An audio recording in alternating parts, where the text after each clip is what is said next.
Lula antecipou para a noite desta quinta-feira sua viagem para Portugal. Geraldo Alckmin será o presidente em exercício até a próxima quarta, dia 26. O presidente Luiz Inácio Lula da Silva embarca na noite desta quinta-feira para a viagem a Portugal e Espanha. A princípio, o voo da comitiva do presidente estava marcado para amanhã de sexta, feriado de Tiradentes, mas a equipe antecipou a saída e Lula deve decolar de Brasília às 22 horas de hoje. As agendas de Lula na Europa vão até a próxima quarta-feira, dia 26. Nesse período, a presidência do Brasil será ocupada de forma interina pelo vice Geraldo Alckmin, do PSB. Em Portugal, o presidente cumprirá agendas com o governo daquele país e, no dia 24, comparecerá ao evento de entrega do Prêmio Camões ao artista brasileiro Chico Buarque. Os compromissos na Espanha ocorrerão entre 25 e 26 de abril. Lula deve chegar ao Brasil no dia 27. O governo federal anunciou hoje o repasse de 2 bilhões de reais para santas casas e hospitais filantrópicos. As instituições são responsáveis por mais de 60% dos atendimentos de alta complexidade do SUS. Serão 2 bilhões de reais para a assistência da população. 3,2 mil entidades filantrópicas serão beneficiadas em 1,7 mil municípios brasileiros. Os hospitais filantrópicos são instituições sem fins lucrativos e têm um importante papel no Sistema Único de Saúde. Muitos dos atendimentos que o SUS presta à população são realizados nesses hospitais. Eles são responsáveis por mais de 60% dos atendimentos de alta complexidade. Quero aqui destacar o papel dos estabelecimentos filantrópicos, que somam 3.288 no Sistema Único de Saúde.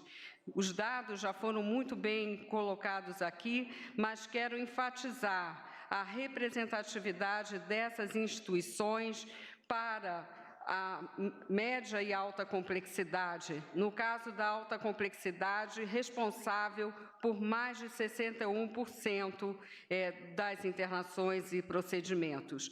A ministra de Saúde, Nízia Trindade, ainda destacou que tem ciência de que esses 2 bilhões são fundamentais, mas insuficientes e terão que ser complementados com outras medidas. Temos também consciência, como disse o presidente Meirocles, que esses recursos não são suficientes para a sustentabilidade do setor. Jair Bolsonaro havia anunciado o recurso emergencial de 2 bilhões para o custeio de serviços prestados pelas Santas Casas e hospitais filantrópicos em maio de 2021. 2 anos após, nesta quinta-feira, o presidente Lula assinou a liberação do recurso. Presidente do PT, Gleisi Hoffmann, declarou apoio ao médico e professor Roberto Medronho à reitoria da Universidade Federal do Rio de Janeiro. A eleição ocorre entre os dias 25 e 27 de abril. A deputada federal e presidente nacional do PT, Gleisi Hoffmann, declarou apoio ao médico e professor Roberto Medronho à reitoria da Universidade Federal do Rio de Janeiro. Roberto Medronho concorre pela Chapa 10, intitulada UFRJ para Todos, Autonomia, Inclusão e Inovação.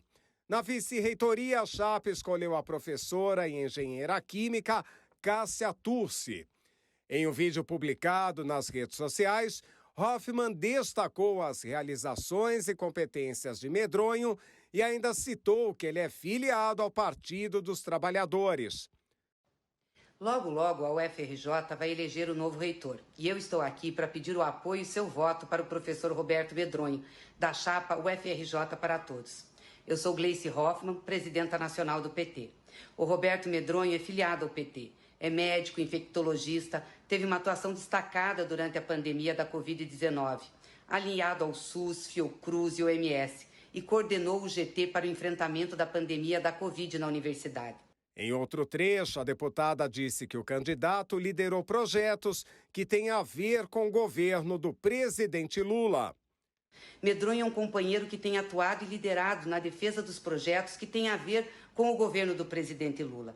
e teve um papel fundamental na pandemia, em combate ao negacionismo, às fake news e em defesa do SUS. O outro candidato para a reitoria da UFRJ é Vantuil Pereira, professor associado ao Núcleo de Estudos de Políticas Públicas em Direitos Humanos. A eleição dos docentes que estarão no reitorado da UFRJ será realizada entre os dias 25 e 27 de abril. O mandato começa em julho deste ano e vai até julho de 2027.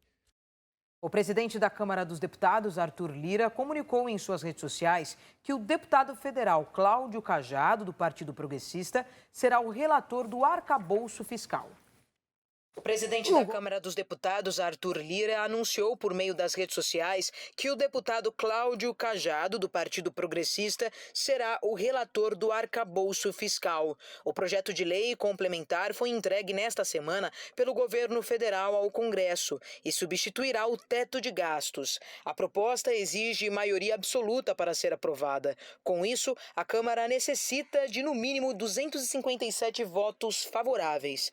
Cajado está no 8º mandato como deputado federal. No ano passado, assumiu como presidente em exercício do PP, mesmo partido de Lira, diante do afastamento do senador Ciro Nogueira, que passou a comandar o Ministério da Casa Civil no governo do ex-presidente Jair Bolsonaro.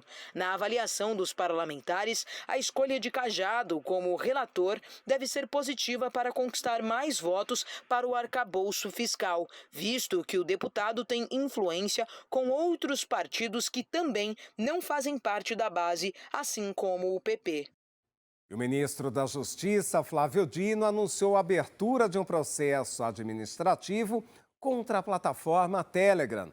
A pasta solicitou às redes sociais que apresentassem quais são os mecanismos adotados para combater o discurso de ódio nas mídias. De acordo com Dino, a decisão foi tomada depois da rede desrespeitar o prazo que foi dado para que plataformas digitais informassem ao governo os mecanismos usados para identificar e impedir a circulação de conteúdos ilegais, entre eles ameaças de atentados e discursos de ódio. O ministro também afirmou que esse processo pode resultar em algumas sanções, que estão no Código de Defesa do Consumidor, como até mesmo a aplicação de multas ou suspensão das atividades no território nacional. O secretário nacional do Consumidor do Ministério da Justiça, Vadi Damous, ressaltou que o Telegram foi a única plataforma que não respondeu aos pedidos do governo. Damous destaca que a ferramenta não dificulta o contato, mas para ter um com a plataforma é algo bem difícil.